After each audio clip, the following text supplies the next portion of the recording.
Good morning, everybody. We are in Luke chapter 10.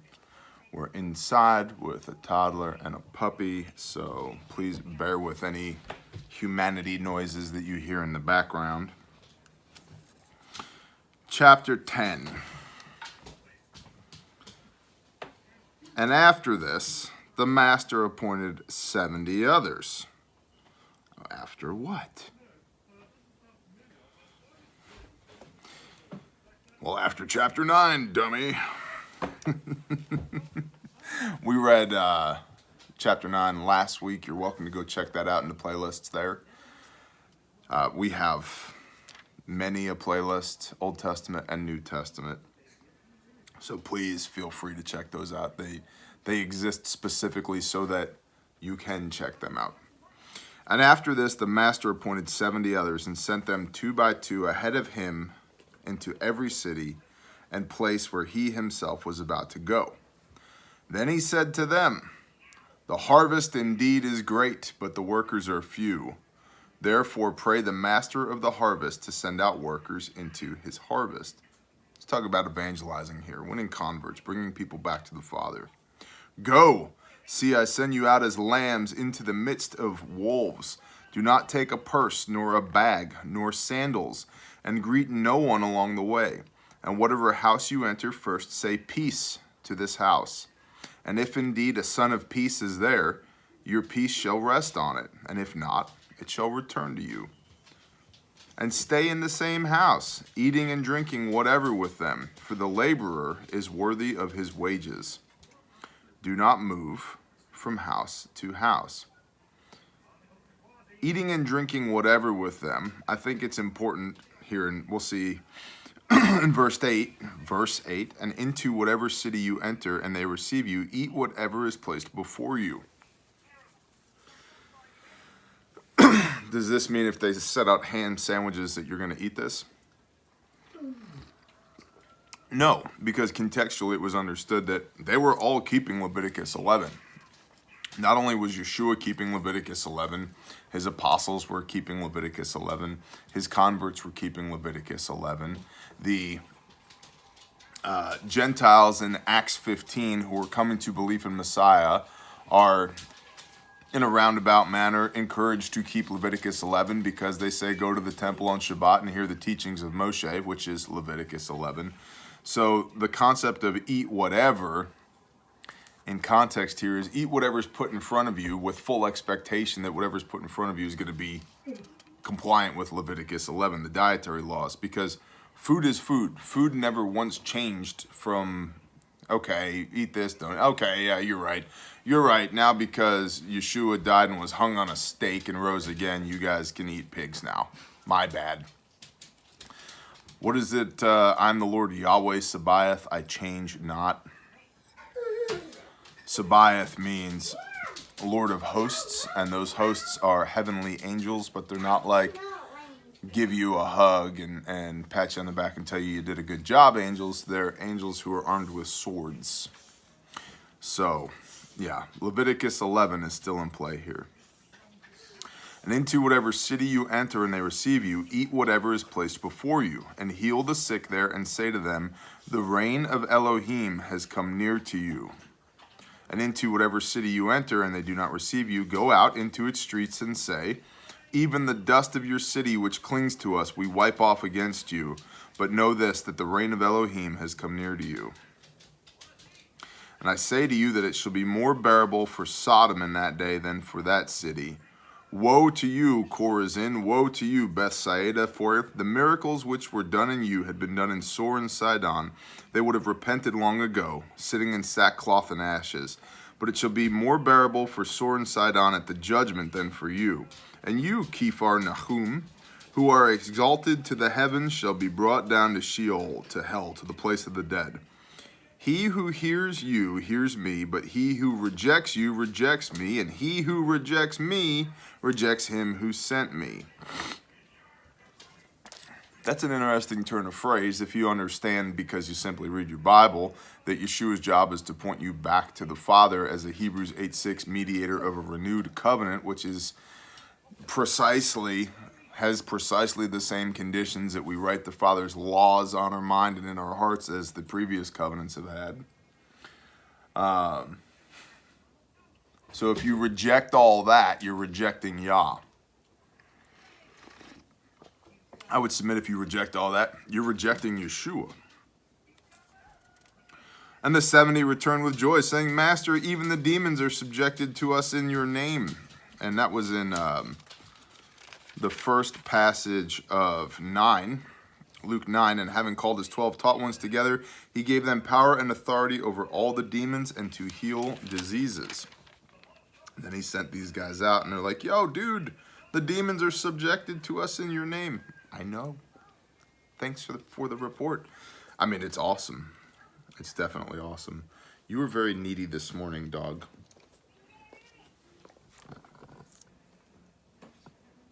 You are the neediest. The neediest. It's because mom's outside and you're not. You're like, I want to be outside. I'm just a little 100-pound puppy. So there's a bit going on here. There's definitely some lessons here. If the city will not receive you, wipe even the dust of it off against them. I don't even want the dust of y'all clinging to me. If you won't, you've rejected the kingdom of heaven. You've rejected the good news.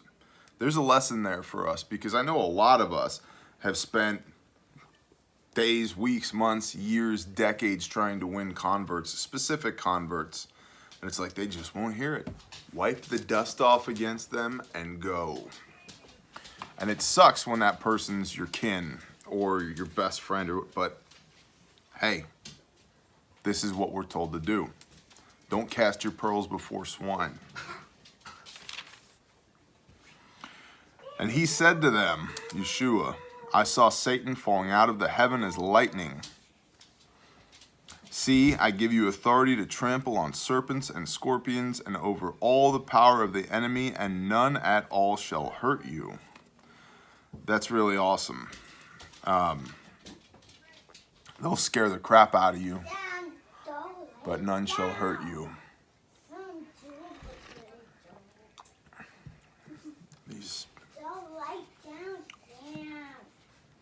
There's a epic toddler versus puppy battle going on right now.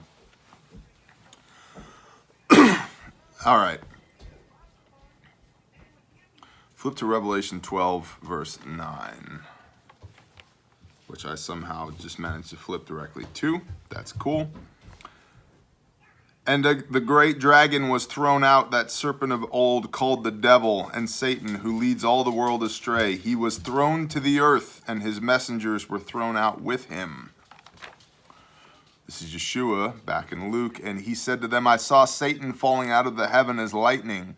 See, I give you authority to trample on serpents and scorpions and over all the power of the enemy, and none at all shall hurt you. That's good to know. Because right now, in situ, we need it to do battle with the minions of that evil one currently.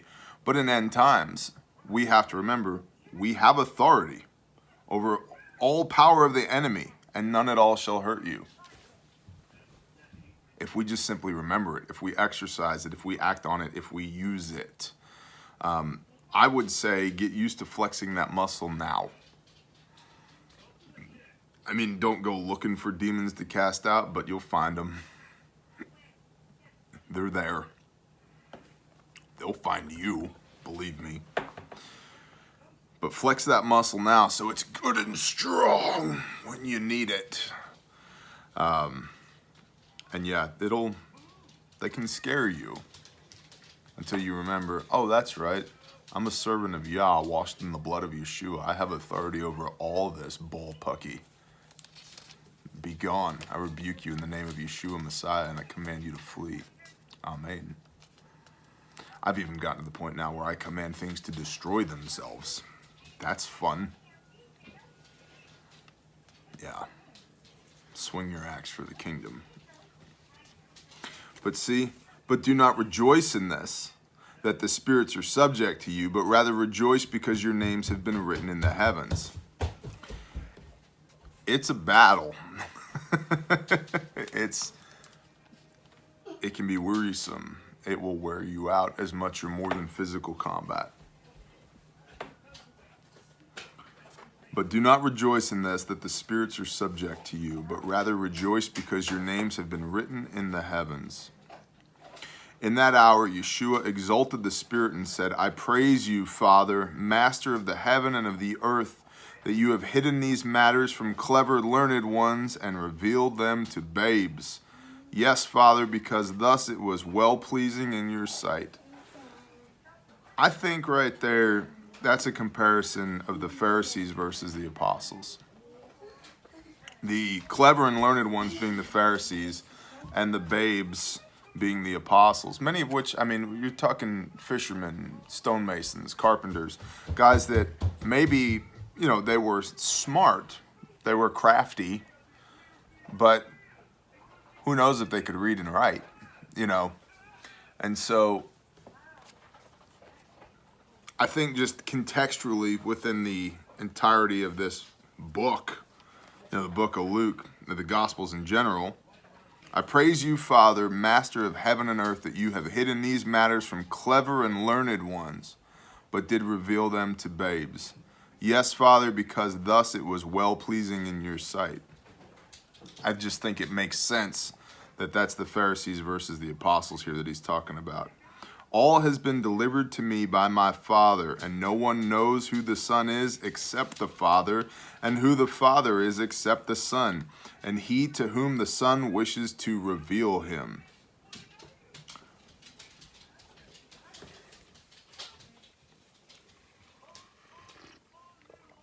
And we see elsewhere, Yeshua says, no one comes to the Father but through me. See, Yeshua reveals the true nature of Yah to us. And the depth of your relationship with the Most High, or at least I'll say for me, my depth of my relationship with the Most High has grown exponentially by really understanding who Yeshua was, who Yeshua is, what he embodied, the power and authority that we have in his name, that to be a Christian is not to be some meek, really nice guy. I'm just a really nice guy, brothers. No. Pick your weapon of choice and put your boots firmly on the battlefield of life and win victories for the kingdom. You know, we're told we're fearfully and wonderfully created in the image of our Creator. Exodus 15:3, Yahweh is a warrior. Yahweh is his name. We don't all need to be polo-wearing beta males, being really nice guys to be a Christian, to be Christios, Christ-like. And in fact, Yeshua was not a really nice guy. But they don't teach you that in church. Because the church, it's much more difficult to lead a bunch of A-type personalities, alphas, than it is to try and quell those alphas, turn them into a bunch of betas that are much more willing to receive false instruction, false doctrine. But I digress. Dog, you're wearing me out. Come here, dog. Come here. Come here. Come here. Sit.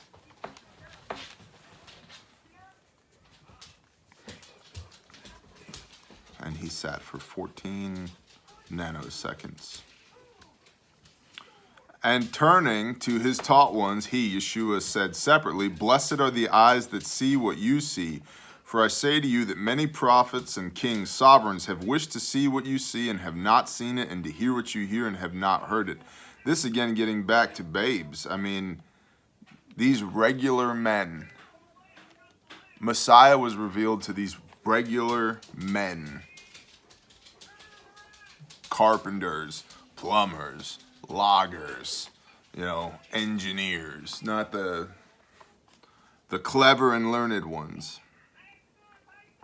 Blessed are the eyes that see what you see, for I say to you that many prophets and kings, sovereigns, have wished to see what you see and have not seen it, and to hear what you hear and have not heard it.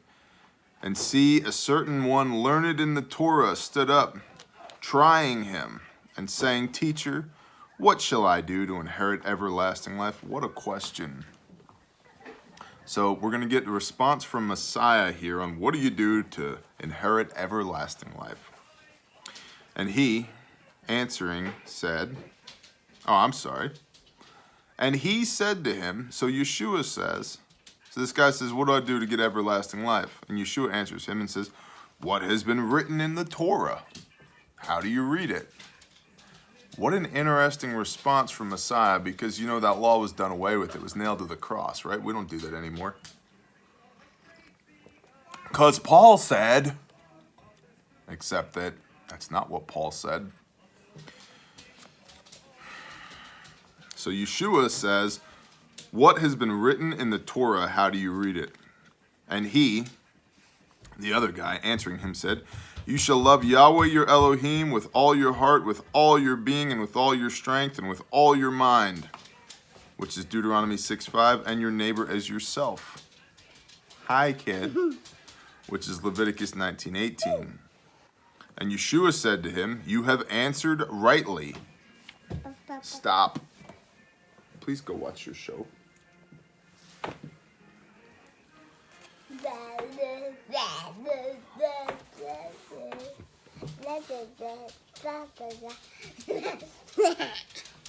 Hey, go watch your show.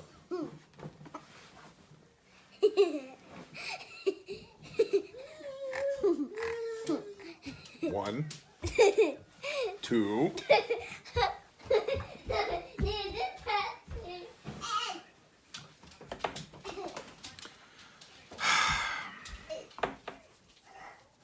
And he said to him, you have answered rightly. Do this and you shall live. Stand by. Starting again, verse 26. And he said to him, what has been written in the Torah? How do you read it? This was Yeshua's question. And this dude answers him, you shall love Yahweh your Elohim with all your heart, with all your being, and with all your strength, and with all your mind, which is Deuteronomy 6:5, and your neighbor as yourself, which is Leviticus 19:18. And Yeshua said to him, you have answered rightly. Do this, and you shall live. Well, wait a minute. Isn't this a works-based theology? Well, it's straight out of the mouth of your Jesus. So what do you think? I would say, yes, it is. I would say the cornerstone of this belief in Yeshua is a works-based theology, because it's much more than simply acknowledging with your lips.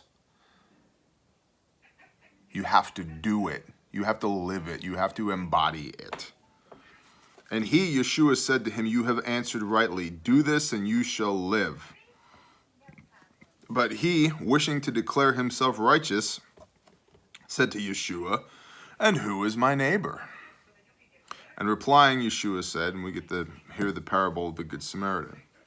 Replying, Yeshua said, a certain man was going down from Yerushalayim, Jerusalem, to Jericho, and fell among robbers, who both stripping and beating him went away, leaving him half dead. He got mugged. He got the crap beat out of him. They took his clothes, they took his wallet, and he's laying there on the side of the road. And by a coincidence, a certain priest was going down that way, and when he saw him, he passed by the other side. And likewise a Levite also, and when he came to the place and seeing, passed on the other side. But a certain Shomeroni, Samaritan, journeying, came upon him. And when he saw him, he had compassion on him. Now it's important to understand, the Samaritans and the Yehudim, the Jews of the day, did not get along. They didn't like each other, okay? They avoided each other. The Jews would go around Samaria. They wouldn't go there, okay? They didn't have anything to do with each other. So here what Yeshua is saying is, look, okay? But a certain Shomeroni journeying came upon him, and when he saw him, he had compassion on him. And he went to him and bandaged his wounds, pouring on oil and wine. And having placed him on his own beast, he brought him to an inn and looked after him. And going out the next day, he took out 2 denarii and gave them to the innkeeper, and said to him, look after him, and whatever more you spend, I shall repay you when I return. Who then of these 3 do you think was neighbor to him who fell among robbers? So the point here is, was it the priest who was this guy's own kin, countryman, who didn't help him, who was his neighbor? No. Was it the Levite who should have helped him but didn't, was his neighbor? No. It was this guy who took compassion on him, who otherwise they would have been blood enemies for whatever reason, which is outside the context of this reading, but understand that they didn't get along.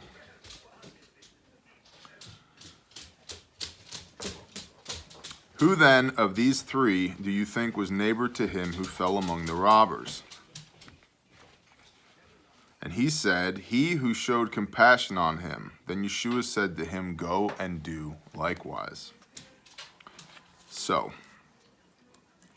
if we take all of this in context, how do we inherit everlasting life? From the lips of Yeshua. Love Yahweh your Elohim with all your heart, with all your soul, and with all your strength, and with all your mind, and your neighbor as yourself.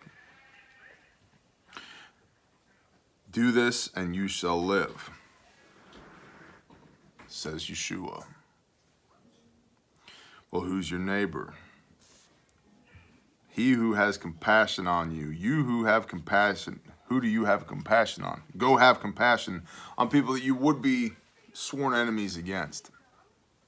Now, there's an interesting dichotomy here, because I was talking about this at a Messianic conference recently-ish. If somebody breaks into my house with an AK-47, the way I'm going to have compassion on that fool is with some hollow points. That's not love your neighbor, right? That's, yeah. There's a time to gather stones. Stones look like this morning, okay? So, I'm not going to have compassion on that fool in the moment. Please, sir, stop. Let me share the gospel with you. Not if you're pointing an AK at me, okay? There's a time and a place for everything. But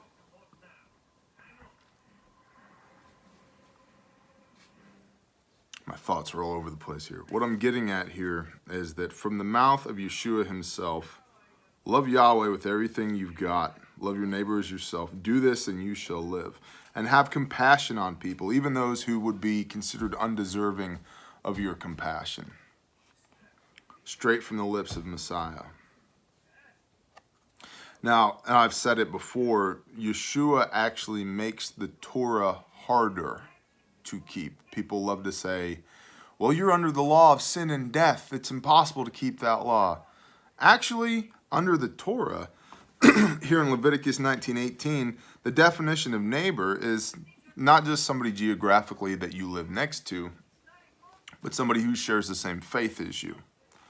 So Yeshua is saying it's not just that, but it's also your neighbor. Have compassion on those who would otherwise be undeserving of your compassion. Yeshua made it more difficult. Just as in the same way that he said, yeah, well, it's not that you shouldn't just murder people, but don't call your brother an idiot either and murder him with your mouth. Well, that's much more difficult than me not murdering you. It's not just don't commit adultery. So it's not just don't go bang your neighbor's wife. It's don't even think about it. Much more difficult. Yeshua actually made the law much more difficult because he took it from out here and brought it in here into our hearts. Why? Because he embodied the Torah and the prophets, and as we see in Hebrews 8:6, he's the mediator of a Hebrews 8:8 renewed covenant, where Hebrews 8:10, these laws are to be on our mind and written in our hearts. So what Yeshua does is he takes that external, largely external Torah and writes it on our hearts. And he's doing the same thing here with this who's your neighbor trick question. He knows the answer to this. He is the answer to this.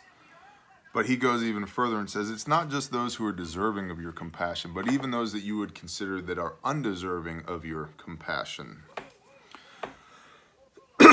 And it came to be, as they went, that he entered into a certain village, and a certain woman named Martha received him into her house. And she had a sister called Mary, who also sat at the feet of Yeshua and heard his word. But Martha was distracted with much serving, and coming up she said, Master, are you not concerned that my sister has left me to serve alone? Speak to her then to help me. So Yeshua goes into this house, Mary and Martha are trying to, like, you know, serve, you know, whip up some dinner, you know, set the table, blah, blah, blah. And Martha's left to her own because Miriam's just sitting there at the feet of Yeshua. And she's like, yo, master, is it no trouble to you that she's just sitting here listening while I'm busting my hump trying to set the table? And Yeshua answering said to her, Martha, Martha, you are worried and troubled about many matters, but one only is necessary, and Miriam has chosen the good portion, which shall not be taken away from her. He basically rebukes her, and he says, you were worried about cooking dinner and setting the table, where Miriam here has got it figured out. She's where she's supposed to be. You're not. I will get with you in one moment, toddler, okay? Okay. 1 minute.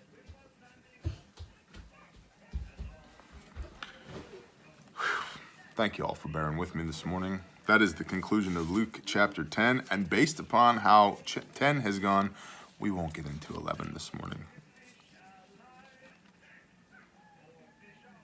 What do we do to inherit everlasting life? Serve compassionately those that we would think don't even deserve it. Love Yahweh with everything you've got. Love your neighbor as yourself.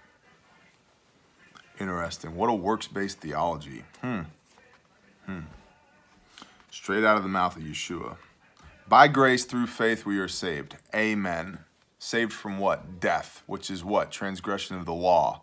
So the law's dead? No. Your chirographon, your death sentence under the law is what was nailed to the stake. That's the atoning sacrifice that was made by Messiah, is your death sentence was wiped away under the law.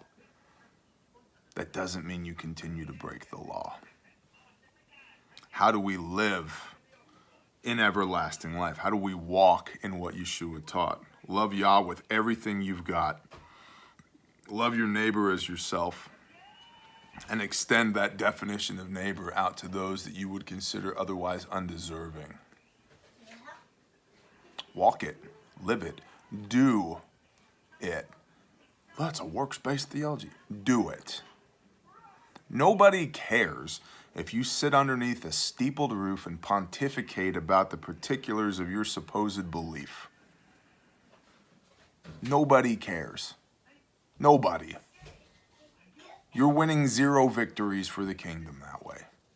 What you're doing is reinforcing your own biases. What you're not doing is following Yeshua. That's going to suck for you at the end of an age. And I really want it to not suck for you at the end of an age. I really want you to do what Messiah told you to do, not what your pastor told you to do. Unless, of course, your pastor actually understands that we're supposed to keep commands. What I really want you to do is put your nose in your Bible. I want you to work on your relationship with your Messiah and your Creator. I want the Ruach HaKodesh indwelt in your heart. I want you to read your word and have convictions of your heart. I want you to work on your daily walk with your Creator. I want you to read your Torah and do it.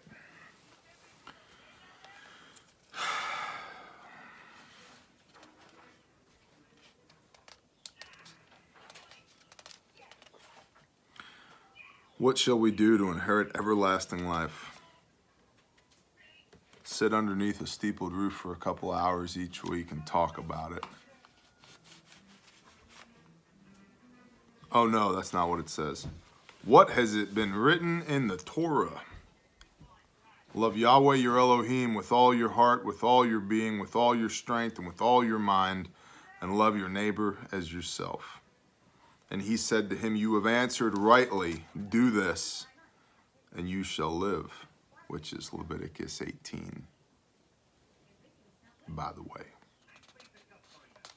Shalom, y'all.